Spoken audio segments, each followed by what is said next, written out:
How's it going, YouTube? It's me, Sam here. I wanted to film this because I was asked by my speech therapist to present a to prepare a presentation about my life experiences as a stutterer from like my childhood up to the point where I am now.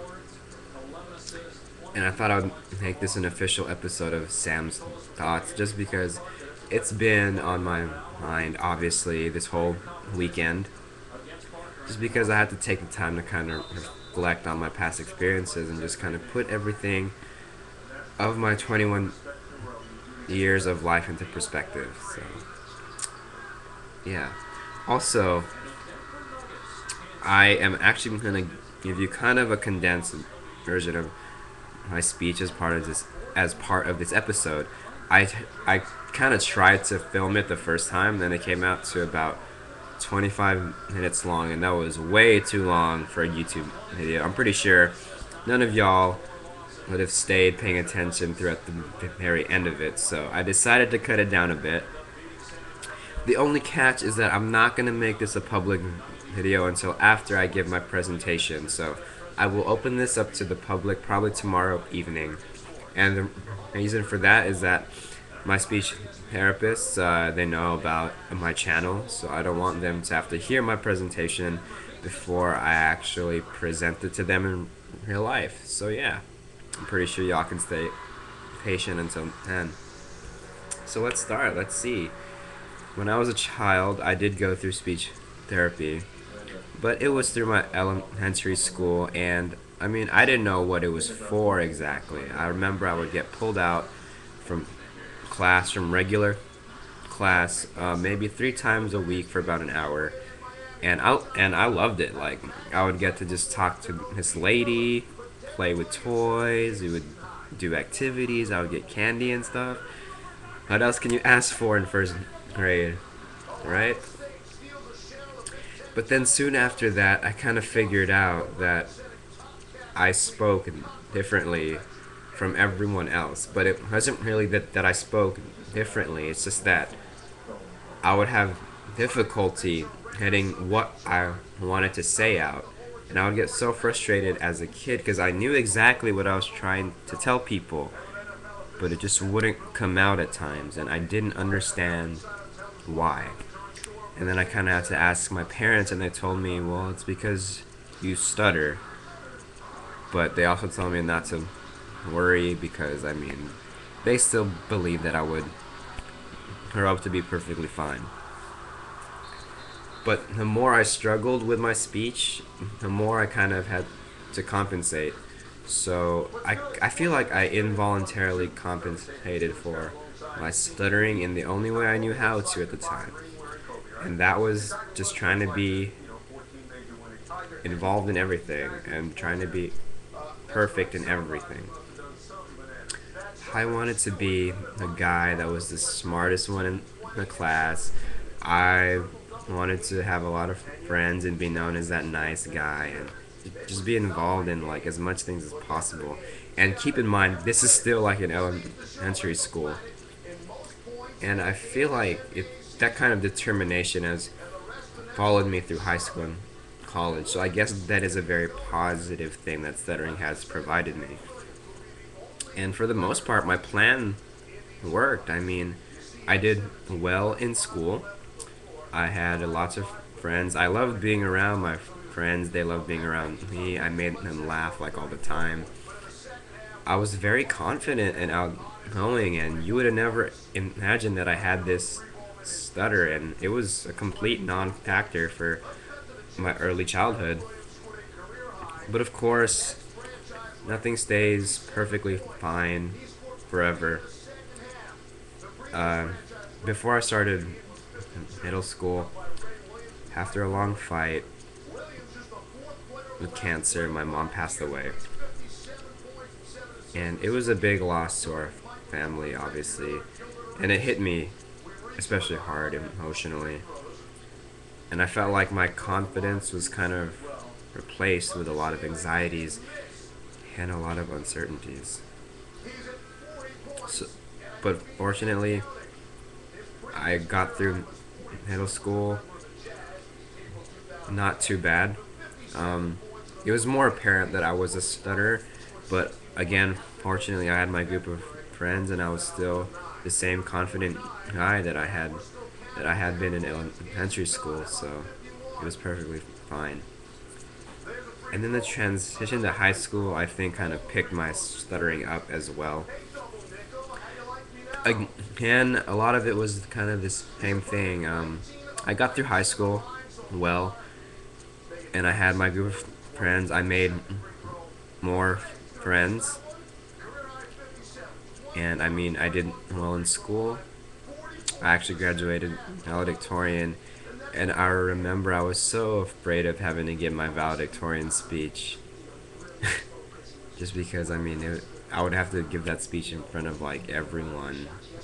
It was just so nerve wracking. And I remember I filled my speech with a lot of words and phrases that I knew I could say. And I mean, I got through that too at graduation. I gave my speech.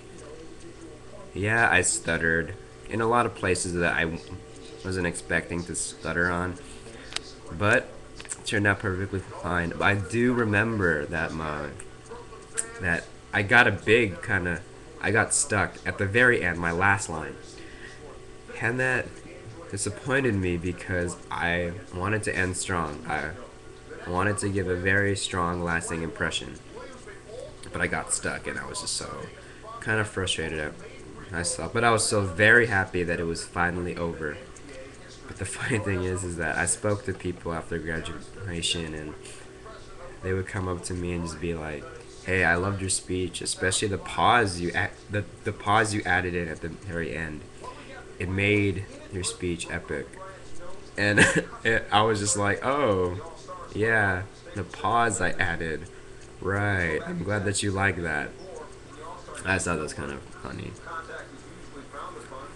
And then I thought the jump from middle school to high school was huge. The jump from high school to college was 10 times harder, and it definitely just like made my stuttering come out in a big way. Fortunately, I had a handful of friends from high school that followed me to school here. Well, not followed me, but we all decided to attend school here, and that was very nice. It was like having a taste of home every now and then. But I guess just all the new experiences and having to interact with so many new people, it made me scared like every day. I remember I didn't like leaving my room at the chance, just because of the chance of having to talk and meet new people and the possible humiliation. It was so bad, and I can't believe I let it get to that point. And it got so bad that I felt like I grew apart from a lot of my friends because they would ask me to go out and just like hang out or go out and eat like like normal stuff, and I wanted so bad to just be normal. But a lot of the time I would just tell them like, no, it's okay, I'm not up for it right now. But in reality, I was just scared. I was just really scared, and it's horrible because like these are the same group of friends that I've grown up with for so long, and I hated I hated how I was treating them. And it even got to the point where we would be back home for the holidays, and I would eventually just kind of not hang out with them at home either.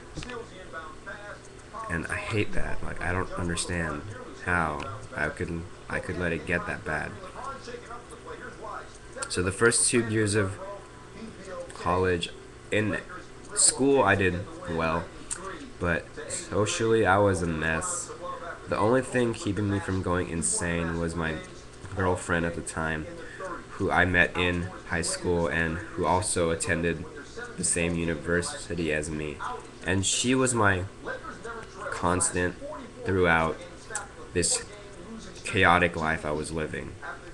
No matter how bad of a speaking day I would be having, I knew at the end of the night I could talk to her about anything and everything that happened, and she would tell me that things would be okay. And every day was a new day and things would be okay. And I got through a lot of difficult situations because of her. But then just this past July, we broke up. And for the first time in a long time, I felt alone. Just because I had kind of already disconnected from my group of friends and now I lost her. And I didn't want to go back to school because it would be the first time in college where I didn't have a girlfriend and not having my group of friends to kind of lean on. So I was scared. I didn't know what would happen. But I did end up going back to school, obviously. And I remember I was in my room just kind of reflecting on everything that happened. And I realized that I needed a change in my life. And I knew that that change would have to come from within myself. And I would have to kind of initiate it. Because it wasn't going to happen by just doing nothing. So I did some of my own research and I found out that my school actually had a speech therapy program. And ever since, excuse me, and ever since last October, I have been getting speech therapy, and it's helped me a lot. And then I became part of the National Stuttering Association as well, and that taught me that there are other people out there that have the same condition as me. Just because growing up, I knew no one else but me. And yeah, I mean, I feel like I'm a more effective speaker now, but it's also because I'm more accepting of my stuttering. I had to learn that stuttering isn't the end all of my life. Like it's not, it's not gonna kill me. If people find out I stutter, it's who cares, you know? And I mean that's easy for me to say now, but going through that whole process was so hard. And I feel like attending speech therapy and becoming part of NSA has definitely turned my life 180 degrees and back in the right direction. I reconnected with my friends, and for once I can say I'm truly happy. And I feel like, well, here's a story actually. I was eating lunch with one of my friends from home, and we were eating lunch on campus, and she kind of told me, you know, all of us, as in all of my friends, all of us were scared for you because we thought we lost you. You used to be that guy that we loved to be around, the guy that was so happy, that would make us all laugh, that was so confident, and we loved you and we loved to be around you. And we thought we lost you just because of how we went apart and everything like that. And that kind of hurt just because that was the harsh reality of it all. But then she told me how everyone could tell that I didn't lose that part of me. She said that she could tell that it's coming back now, that I never lost it, I just needed a spark, and I'm still that same happy, confident guy. And that really touched me, and it put kind of everything into perspective. And I love my friends for sure. They got me through one of the hardest parts of my life, and here I am now. I mean, I don't feel like I'm any different in terms of my speaking ability, but definitely my opinion on stuttering, and I just had to do a lot of introspection and figure out that I can live a perfectly normal life as a stutterer, and being a stutterer isn't abnormal. And it was a long process, but I eventually got through it. So for all of you stutterers who are watching, just know that you all can get through it too. Stay positive. Obviously, speech Therapy might not be for everyone, but whatever you guys decide to do, just be patient, stick with it, and most importantly, know that you're not alone. And until next time, I guess I'll talk to y'all later.